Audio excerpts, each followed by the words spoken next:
Hello everyone, welcome to my channel. I hope everyone is having a wonderful day. Mark Labbett, famously known as the Beast from The Chase, stood towering in his usual spot on the studio floor. His imposing figure loomed behind the iconic quiz desk, his mind sharpened like a blade, ready to dismantle another hopeful team of contestants. But today wasn't like the others. The audience, the cameras, the flashing lights, none of it felt right. There was a crack in the mask, and under the surface, something was bubbling. It all started with a seemingly ordinary question. "Which bird is known for mimicking human speech?" asked Bradley Walsh with his signature grin. The contestant, a nervous librarian named Joe, stammered, A crow?" A beat. Silence. Mark's hand twitched. "Parrot. It's parrot. Come on, that was GCSE level." Bradley's smile faltered for a split second. The crew exchanged glances. The room felt a little colder. Mark exhaled, trying to reel it back in. But as the questions kept coming, so did his frustration. A second contestant guessed that Isaac Newton invented electricity. Another said that Shakespeare wrote The Great Gatsby. By the third round, Mark was a volcano with a quiz book for magma. "Are you even trying?" he barked at the screen after a particularly absurd answer.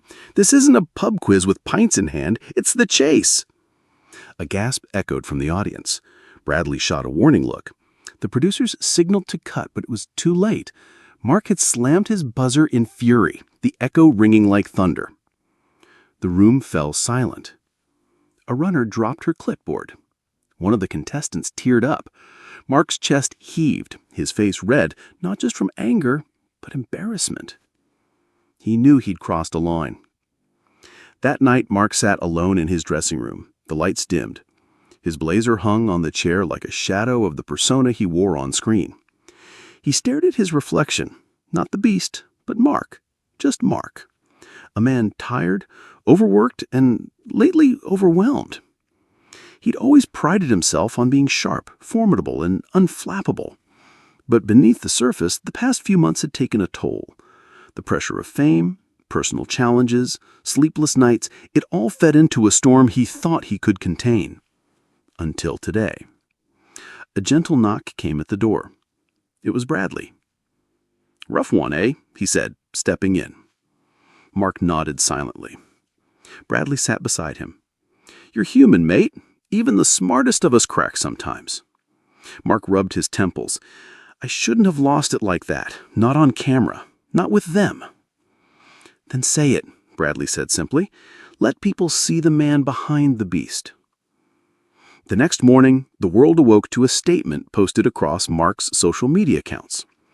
"I want to sincerely apologize for my behavior during a recent recording of The Chase. I let frustration get the better of me. And that's not who I want to be, on screen or off. The contestants, audience, crew, and viewers deserve better. I'm addressing what led to that outburst and taking steps to make sure it never happens again. I may be the Beast, but I never want to be a bully." The response was swift and surprisingly kind. Fans rallied behind him. Contestants from past episodes shared stories of his off-screen kindness. Messages of support flooded in. Yes, the Beast had growled, but Mark had shown something even rarer on TV than encyclopedic knowledge. He showed heart. And as the next taping rolled around, the lights flickered back on, the audience clapped, and the Beast returned, humbled, human, and ready to chase again.